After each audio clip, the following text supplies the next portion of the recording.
Imaginen a una persona a quien todos llaman impecable. No solo buena, sino perfecta. Su nombre es Job. En la tierra de Uz, entre los ardientes desiertos y los verdes valles, su nombre resonaba como un símbolo de justicia. Rico, sabio, amado por todos, era padre de 10 hijos, dueño de miles de rebaños, pero, sobre todo, era un hombre que temía a Dios y se apartaba del mal. Podrías pensar que su vida era como un cuadro pintado en oro, donde cada detalle brilla con felicidad. Pero, ¿qué pasaría si te dijera que precisamente personas así, a veces, se convierten en el blanco de algo más grande? Algo que no podemos ver. Cada mañana, Job se levantaba para orar por sus hijos. Pensaba, ¿y si alguno de ellos ha pecado en sus pensamientos? ¿Y si en sus corazones hubiera una sombra de duda sobre la justicia de Dios? Para tales casos, ofrecía sacrificios para expiar incluso los pecados invisibles. Esto no era una simple rutina. Era su manera de decir, Dios, confío en ti, y quiero que mis hijos también confíen en ti. Pero un día, en los cielos, ocurrió algo de lo que Job nunca supo. Mientras vivía su vida recta, en la sala celestial se formuló una pregunta.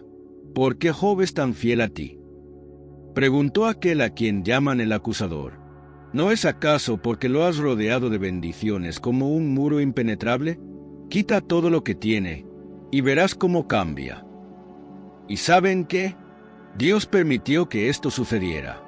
Sí, el Dios al que Job era fiel con todo su corazón permitió que lo probaran hasta el límite. ¿Pero por qué? Porque precisamente Job. Ahí radica el misterio que quiero revelarte. El día comenzó como cualquier otro. El sol se alzaba sobre el horizonte, dorando las interminables praderas donde pastaban los rebaños de Job. Los siervos se apresuraban con las tareas matutinas, mientras sus hijos se reunían en la casa del hermano mayor para celebrar la vida una vez más. En esta escena había de todo: paz, abundancia y felicidad. Pero, mucho más allá de las alegrías terrenales, algo mayor estaba ocurriendo. Satanás, el acusador, había regresado ante Dios para cumplir su promesa. Ahora, todo lo que pertenecía a Job estaba bajo amenaza. El primer golpe fue un ataque inesperado. Un siervo irrumpió en la casa de Job, su rostro pálido de terror. «Señor», gritó, jadeando por la carrera. «Los sabeos atacaron a tus siervos mientras estos pastaban los bueyes y los burros. Se llevaron el ganado y mataron a todos con la espada. Yo soy el único que logró escapar para contártelo». Antes de que Job pudiera asimilar estas palabras, otro mensajero apareció en la puerta. Sus ojos estaban llenos de lágrimas. «Señor, fuego del cielo, cayó y quemó a las ovejas y a los pastores. Nadie sobrevivió. Yo soy el único que logró escapar». Ni siquiera este mensaje había terminado de resonar cuando llegó un tercer mensajero. Los caldeos, en 3 grupos de atacantes, se llevaron tus camellos y mataron a los guardianes con la espada. Yo soy el único que logró sobrevivir. Pero nada podría haber preparado a Job para el último golpe. El último siervo entró lentamente. Sus pasos parecían cargados de plomo. «Señor, tus hijos». Los 10 estaban en la casa del hermano mayor, cuando un viento fuerte vino del desierto. La casa se derrumbó sobre ellos, y nadie sobrevivió. Yo soy el único que pudo venir a decírtelo. El mundo de Job se derrumbó. Todo lo que amaba, todo aquello en lo que encontraba orgullo, fue destruido en un solo instante. Ovejas, camellos, siervos, hijos, todo desapareció. En silencio, Job salió de su casa, rasgó su ropa, exponiendo su pecho lleno de dolor, y cayó de rodillas. Su rostro se alzó hacia el cielo, pero no había ira ni reproches en sus ojos. Job levantó las manos al cielo y dijo: «Desnudo salí del vientre de mi madre, y desnudo regresaré allí. El Señor dio, el Señor quitó. Bendito sea el nombre del Señor. Y en ese silencio, mientras su corazón se partía en pedazos, Job permaneció fiel. No culpó a Dios de injusticia, pero sus pruebas apenas comenzaban. El dolor aún vivía en el corazón de Job cuando el cielo, una vez más, se convirtió en escenario de un diálogo. Satanás, insatisfecho con los resultados, se dirigió nuevamente a Dios con una petición audaz. Por supuesto, Job sigue siendo fiel porque solo he tocado lo que le pertenece, pero toca su cuerpo, y te maldecirá en tu cara. Dios concedió el permiso, pero con una condición: la vida de Job debía ser preservada. A la mañana siguiente, Job despertó envuelto en un sufrimiento inimaginable. Su cuerpo estaba cubierto de llagas, desde la coronilla hasta las plantas de los pies. Su piel picaba, se agrietaba, y cada respiración iba acompañada de un gemido. Sus fuerzas lo abandonaron, y, buscando alivio, se sentó en un montón de cenizas, en lugar de la aflicción y la desesperación. Tomó un trozo de cerámica rota para rascar sus heridas y aliviar su sufrimiento. Su esposa se acercó, con el rostro desfigurado por el dolor. ¿Todavía mantienes tu integridad? Maldice a Dios y muere. Sus palabras cortaban como un cuchillo, pero Job la miró con reproche y dijo: «Hablas como una insensata. ¿Acaso aceptaremos de Dios solo lo bueno, y no soportaremos también lo malo?» Sus palabras eran firmes, pero su corazón estaba destrozado. En su soledad, Job miraba su cuerpo desfigurado, sintiendo como la oscuridad se acercaba lentamente. Sin embargo, incluso entonces, no pronunció una sola palabra contra Dios. Cuando las noticias sobre las desgracias de Job se esparcieron, 3 de sus amigos, Elifaz de Temán, Bildad de Suaj y Zofar de Naamat, decidieron visitarlo. Acordaron reunirse para consolar a Job, pero lo que vieron les hizo encogerse de horror. El hombre que una vez fue el más grande entre los del oriente ahora se sentaba en cenizas, herido, agotado, apenas reconocible. Sus pasos se hicieron más lentos mientras se acercaban. Reconocieron a Job, pero la visión de su cuerpo cubierto de llagas y la expresión de un dolor interminable en su rostro los llevó a rasgar sus vestiduras en señal de duelo. Cada uno tomó un puñado de cenizas y las esparció sobre su cabeza para mostrar que su pena era tan inmensa como la de su amigo. Entonces comenzó el silencio.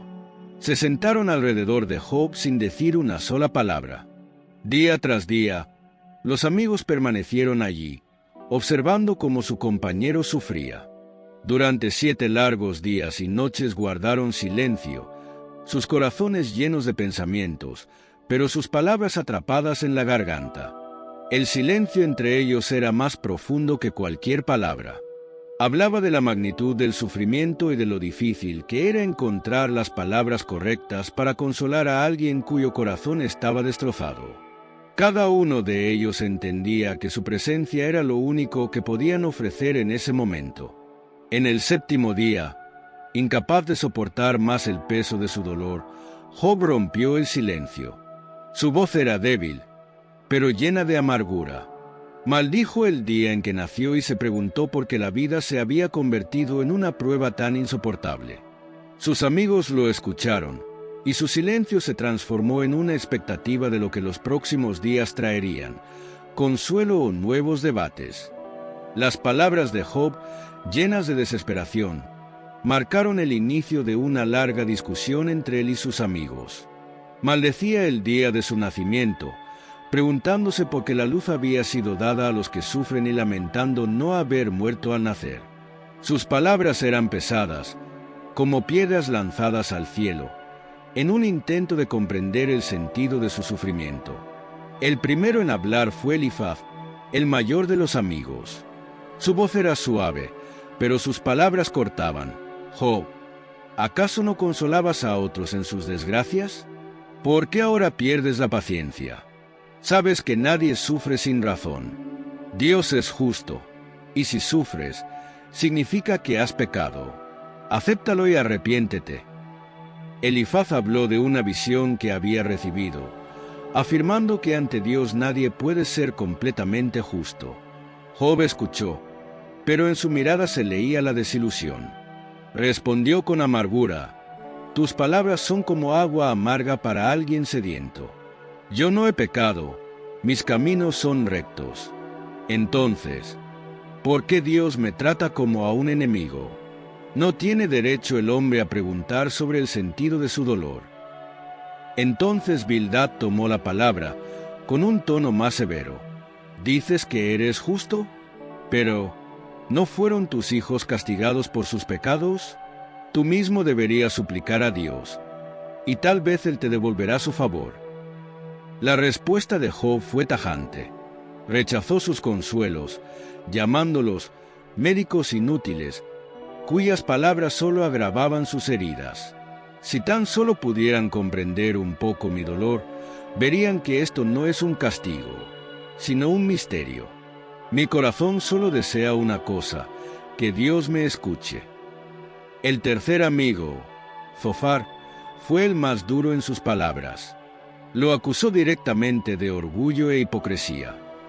Recibes menos de lo que mereces. Si Dios revelara todos tus pecados, no te atreverías a hablar de tu justicia. Job se encendió de indignación. Han venido a consolarme, pero en lugar de eso, me juzgan. Si he pecado, eso es entre Dios y yo. Ustedes solo quieren ver en mi sufrimiento una prueba de que tienen razón. El diálogo se volvió cada vez más tenso. Para los amigos, el sufrimiento de Job era el juicio de Dios. Para Job, era un enigma que nadie podía resolver. Sus palabras no traían consuelo, sino que exponían aún más su dolor, ensanchando el abismo entre Job y sus amigos. Después de las largas acusaciones de sus amigos, Job, agotado por el dolor y la injusticia, no se dirigió a ellos, sino directamente a Dios. Su voz fluctuaba entre débil y fuerte, como si estuviera discutiendo con el cielo mismo. ¿Por qué me persigues? ¿Qué he hecho para merecer esto? ¿Acaso soy el mar o un monstruo para que pongas guardia sobre mí? Continuó hablando, como si esperara una respuesta. ¿Acaso no sabes que soy justo? Si he pecado, muéstrame mi culpa. ¿Por qué los justos sufren mientras los malvados prosperan? ¿Dónde está la justicia cuando los inocentes mueren y los impíos disfrutan de sus riquezas? Sus palabras estaban llenas de dolor, pero también de esperanza. La esperanza de que, en algún lugar más allá del velo celestial, existiera una razón capaz de explicar su sufrimiento. Anhelaba un encuentro con Dios, como una cita con un juez que escuchara su caso y dictara un veredicto justo. Sus amigos intentaron interrumpirlo nuevamente. Elifaz dijo que nadie podía comprender los propósitos de Dios. Bildad insistió en que Job debía buscar el perdón. Zofar lo acusó de orgullo y exigió humildad. Pero Job ya no los escuchaba. Veía en sus palabras no respuestas, sino intentos de evitar la verdad. «Sé que mi Redentor vive», exclamó con fuerza. «Y un día Él se levantará sobre esta tierra. Aunque hoy esté humillado y mi cuerpo se desmorone, creo que veré a Dios con mis propios ojos. Y entonces, todo se aclarará». Job creía que, aunque sus preguntas quedaran sin respuesta en este momento, las encontraría en el futuro. Pero cada clamor suyo levantaba nuevas olas de dudas y ansiedades. Se sentía como un extranjero en un mundo donde, al parecer, el bien no garantizaba bienestar y el mal no recibía castigo. «Quizás soy demasiado pequeño para comprenderte, Dios, pero no puedo dejar de buscar la verdad. Mi dolor no es solo mío, es el dolor de todos aquellos que buscan justicia y no la encuentran». Estas palabras se convirtieron en la culminación de su lucha, no solo con sus amigos, sino también consigo mismo. Job aún se aferraba a su fe, aunque la oscuridad lo envolvía por todos lados. Las largas discusiones, dudas y clamores de Job parecían haberse desvanecido en el silencio. Sus amigos guardaron silencio, incapaces de ofrecer nuevas explicaciones. Job, Solo, desgarrado por el dolor y la angustia, esperaba una respuesta. Esperaba que Dios fijara su mirada en él. Y finalmente, la respuesta llegó. De repente, el cielo se oscureció y se levantó un fuerte viento.